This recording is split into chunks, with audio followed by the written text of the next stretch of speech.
The celebrity feud, Rosie O'Donnell takes on Trump. In the bright, unforgiving lights of daytime television, where America's living rooms become theaters of cultural conflict, a confrontation was brewing that would echo far beyond its time slot. The stage was set on a seemingly ordinary broadcast day, but what transpired would become a flashpoint in the narrative of American celebrity politics, a harbinger of divisions yet to come.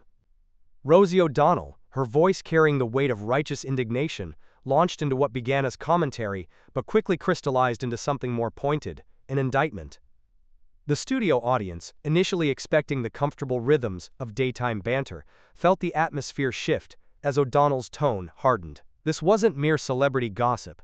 It was character assassination dressed in the language of moral concern. "He's not what he appears to be," O'Donnell declared, her words hanging in the studio air like thrown daggers. Donald Trump, real estate mogul, tabloid fixture, reality television star, became her target as she methodically deconstructed the carefully cultivated image he had built over decades in the public eye. The cameras captured every nuance of her expression as she questioned not just Trump's business acumen, long the cornerstone of his public persona, but ventured into the territory of his personal life, his marriage becoming collateral damage in this verbal offensive. The audience's nervous laughter underscored the transgression of unspoken boundaries. Celebrity feuds were nothing new to American culture, but this carried a different charge: personal, visceral, uncompromising. "A snake oil salesman for the modern age," she continued, her New York accent growing more pronounced with each barb, a telltale sign of her emotional investment in this takedown. "He sells you a dream while picking your pocket." The studio grew uncomfortably warm as O'Donnell, known for her brash candor, positioned herself as a truth-teller, cutting through the gilded facade of Trump's empire. What made this moment significant wasn't merely the content of her critique. Accusations of fraudulence had followed Trump throughout his career, but rather the platform and the precision of the attack. This wasn't happening in the opinion pages of a New York newspaper or in the hushed conversations of Manhattan elite.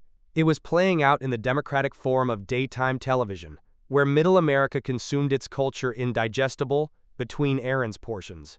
O'Donnell's assessment of Trump's marriage cut especially deep, painting it as a transactional arrangement rather than a union of hearts, a particularly cutting charge in a nation that still venerated the institution, despite its evolving definitions. "He trades up for newer models," she quipped, her words dripping with disdain, "like they're vehicles, not people." The line drew gasps and uncertain laughter, the audience caught between discomfort and recognition. Behind the scenes, producers exchanged glances. This wasn't the segment they had planned, but they recognized ratings gold when they saw it. The control room hummed with tension and anticipation.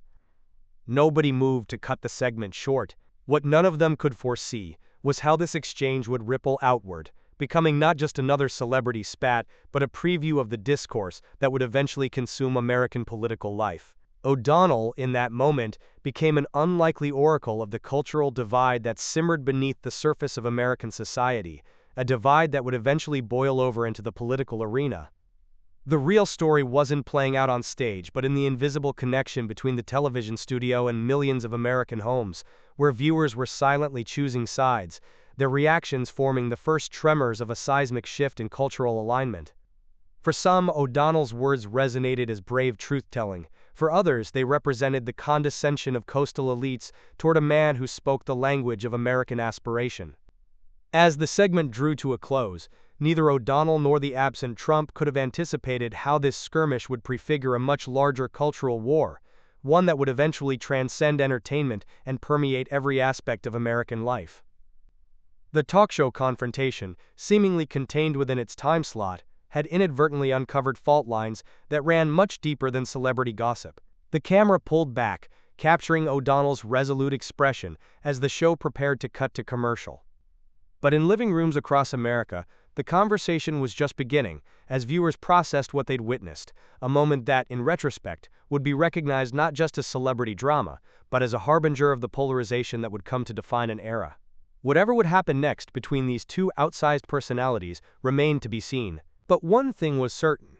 In the theater of American public life, the curtain had just risen on a new act, one where entertainment and politics would become increasingly, perhaps irrevocably, intertwined. The young guardian, Karoline Leavitt, steps into the fray. The White House briefing room, where power and perception collide daily under the unforgiving glare of camera lights, fell silent as Karoline Leavitt approached the podium.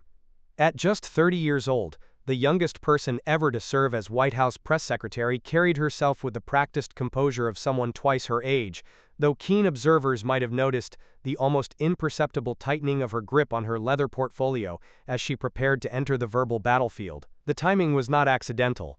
In the aftermath of Rosie O'Donnell's blistering critique that had rippled through media ecosystems and dinner table conversations across America, the Trump administration had calculated precisely when and how to respond. Leavitt, with her youth suggesting fresh perspective and her background in conservative media signaling ideological fidelity, was the carefully selected instrument of that response. "Let me address the comments made recently on a daytime talk show," Leavitt began, her New Hampshire accent lending a crisp, no-nonsense quality to her words.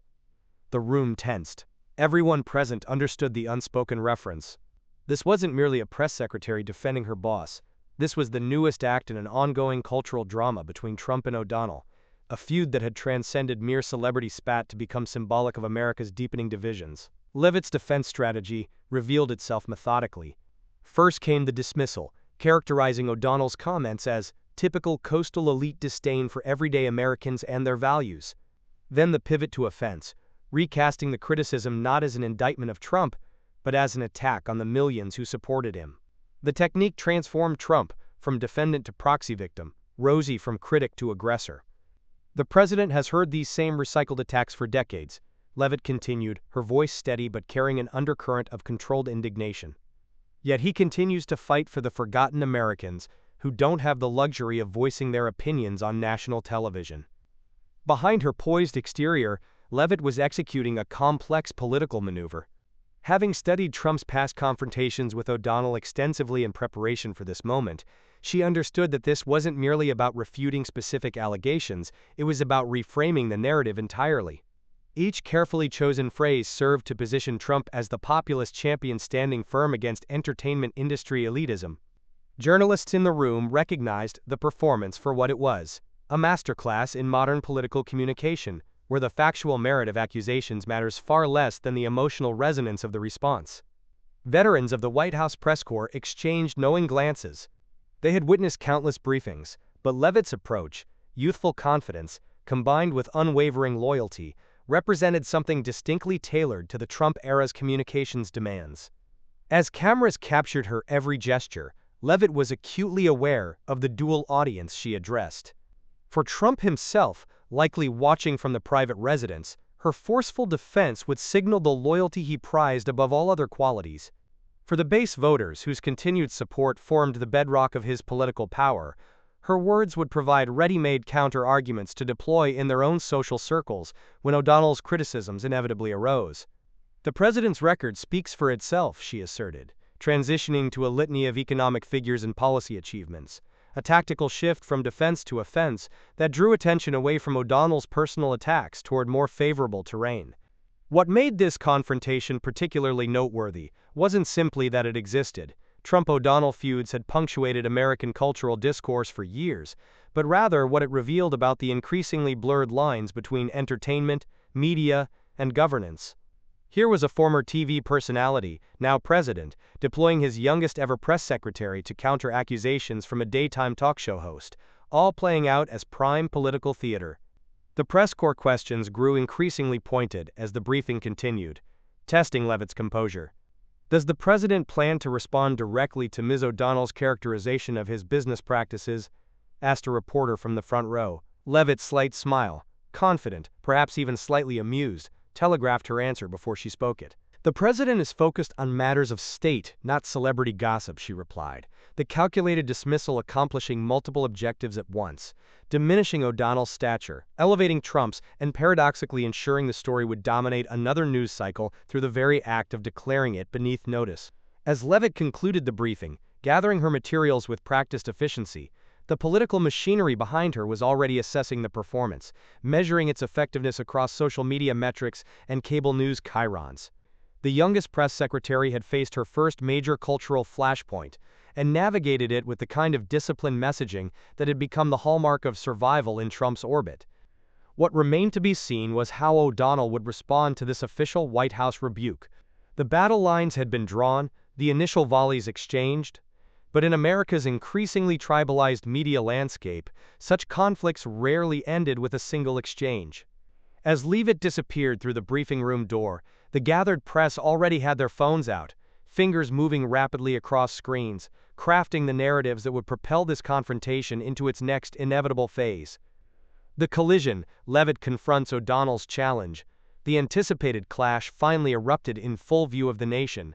What began as carefully measured statements from behind the White House podium dissolved into raw political combat, as Karoline Leavitt abandoned diplomatic restraint and directly confronted Rosie O'Donnell's provocations. Leavitt's transformation was visible to those watching closely. The controlled composure that had defined her earlier remarks gave way to something more authentic and combustible. Her jaw tightened, her delivery sharpened, and the rehearsed talking points yielded to a more personal defense of her boss. "Ms. O'Donnell can mock the president from her comfortable studio," Leavitt declared, her voice carrying a steely edge that commanded attention throughout the briefing room. But while she's scoring cheap applause with coastal audiences, President Trump is delivering results for Americans who've been ignored by the entertainment elites who think they know better. The assembled press corps recognized the calculated risk in Leavitt's approach. By elevating O'Donnell's critique to deserve an official White House response, she had simultaneously legitimized it and created an opportunity to reframe the narrative. Communication strategists would later identify this as a textbook example of the acknowledge and redirect technique that had become a hallmark of Trump-era media management. Behind the scenes, White House officials monitored the exchange with intense scrutiny. For Leavitt, this wasn't merely about defending the administration. It was a personal test of her capability to withstand the unique pressures of representing Donald Trump. Previous press secretaries had stumbled when attempting to navigate the complex territory between celebrity feuds and matters of state. Leavitt was determined not to join their ranks. "Let me be perfectly clear," she continued, her New Hampshire accent growing more pronounced as emotion colored her delivery. "When Rosie O'Donnell mocks the president, she's not just attacking one man. She's dismissing the judgment of millions of Americans who see through the performative outrage of celebrities who've never had to worry about paying their bills or securing their communities." The exchange revealed the symbiotic relationship that had developed between political and entertainment spheres in modern America. O'Donnell needed the controversy for ratings and relevance. The White House leveraged the conflict to energize supporters who viewed Hollywood criticism as validation of their chosen leader's outsider status. Both sides recognized the currency of conflict in an attention economy.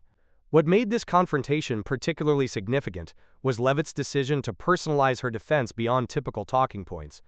When a reporter pressed her on O'Donnell's specific allegation regarding Trump's business practices, Leavitt stepped out from behind institutional formality.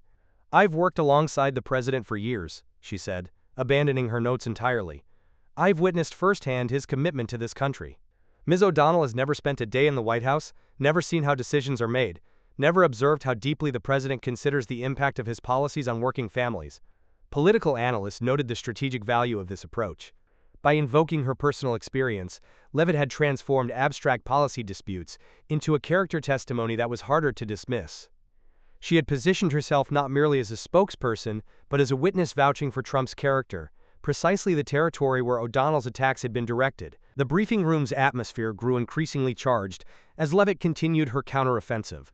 Veteran correspondents exchanged glances, recognizing that they were witnessing not just a defensive policy, but a clash of competing American narratives, coastal progressive entertainment versus heartland conservative populism, playing out through their respective champions. As the confrontation reached its apex, Leavitt leveled her most direct response yet. While Ms. O'Donnell was building her career mocking others for entertainment, President Trump was building businesses that employed thousands. "Judge people by what they build, not by what they tear down."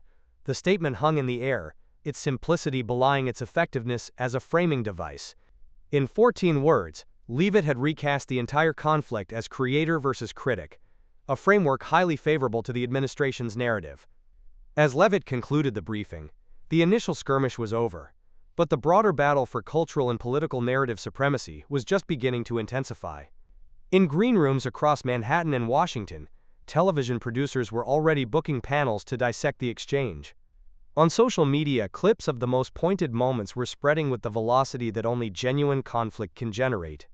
And somewhere in her production office, Rosie O'Donnell was undoubtedly crafting her response, ensuring that this latest chapter in America's ongoing political entertainment saga was far from its conclusion.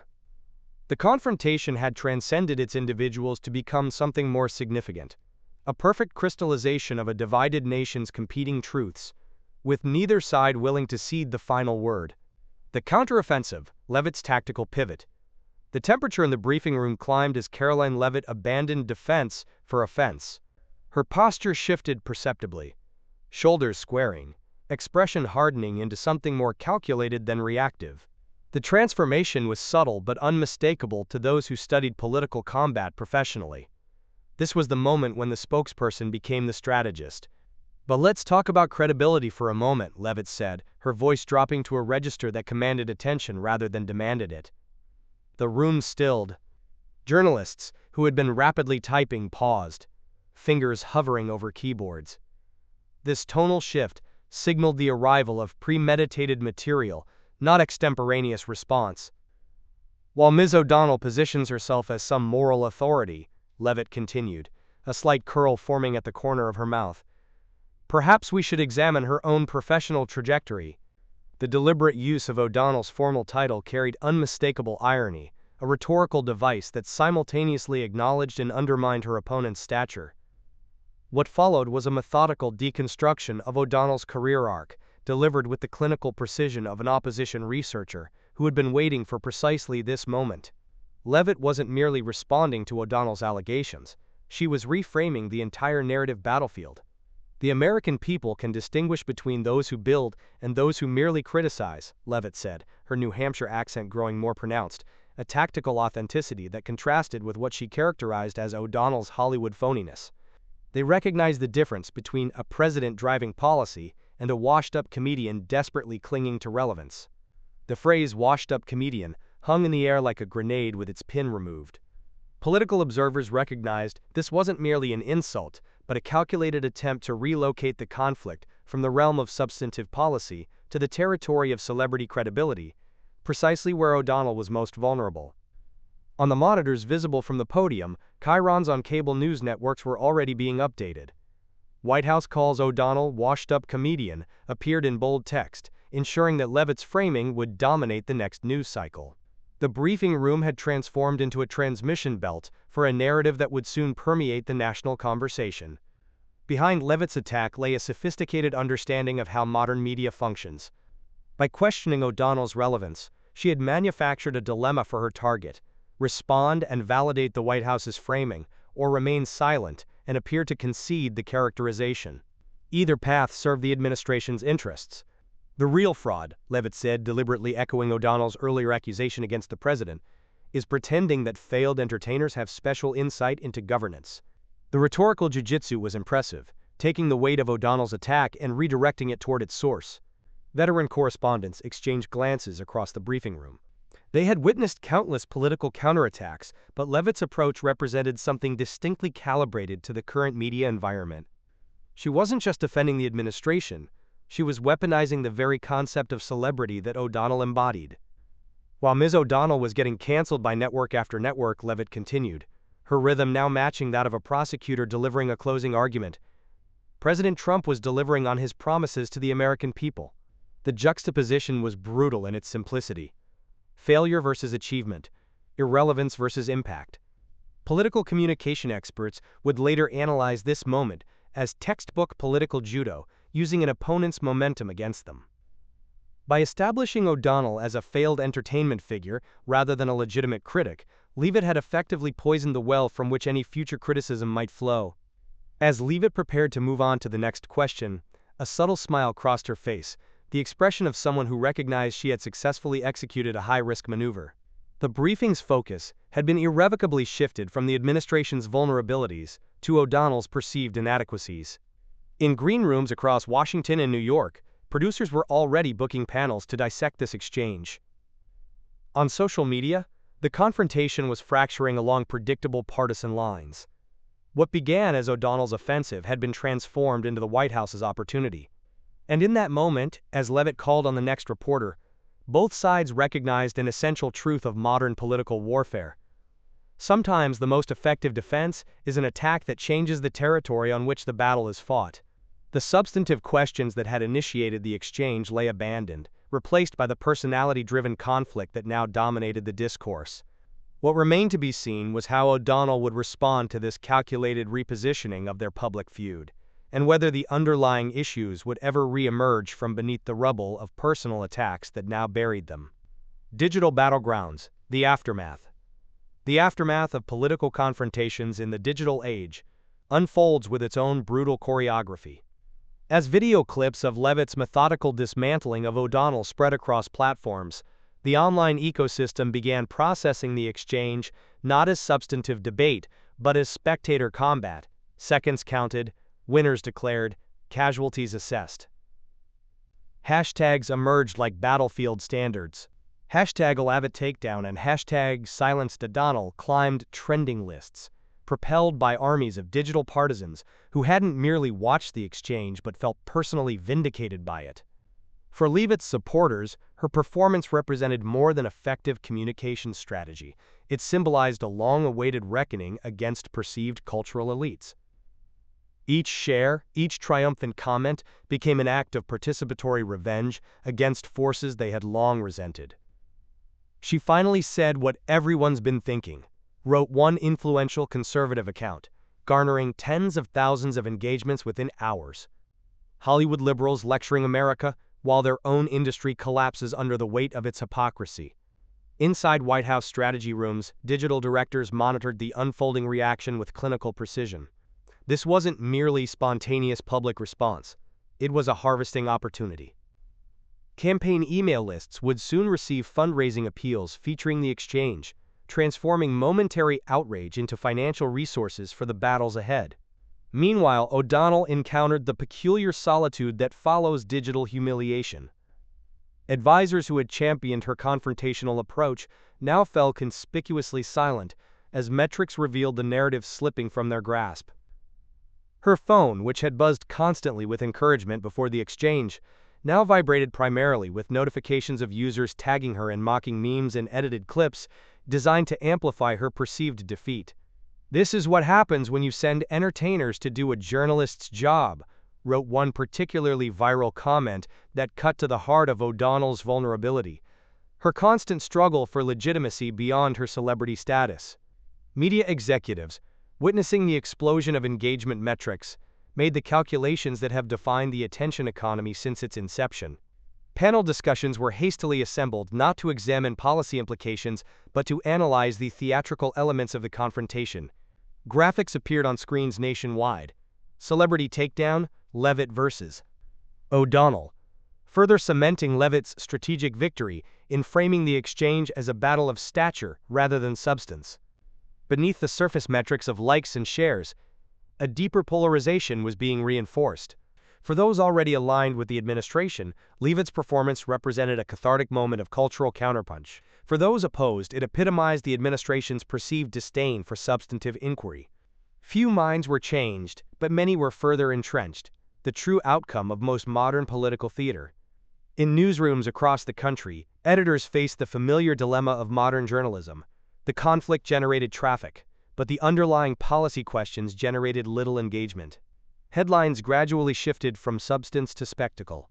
O'Donnell faces backlash after White House exchange goes viral, replaced earlier framings that had centered on the original allegations. Perhaps most telling was the response from political professionals across the spectrum.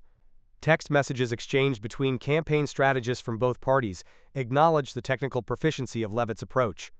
"Textbook redirection," wrote one Democratic strategist to a colleague. "She baited O'Donnell into playing on her turf, and then buried her there." By evening, the next phase of the cycle began as media figures who had initially celebrated O'Donnell's confrontational approach began subtly distancing themselves. "While the question had merit," hedged one cable news host who had previously praised O'Donnell's courage, "perhaps a different messenger." The abandonment had begun. In the shadowed corner of a Manhattan restaurant, O'Donnell sat with her closest advisors, scrolling through the digital wreckage on her phone. "We need to respond," insisted one. "We need to wait," countered another. The debate reflected the fundamental asymmetry of modern political combat.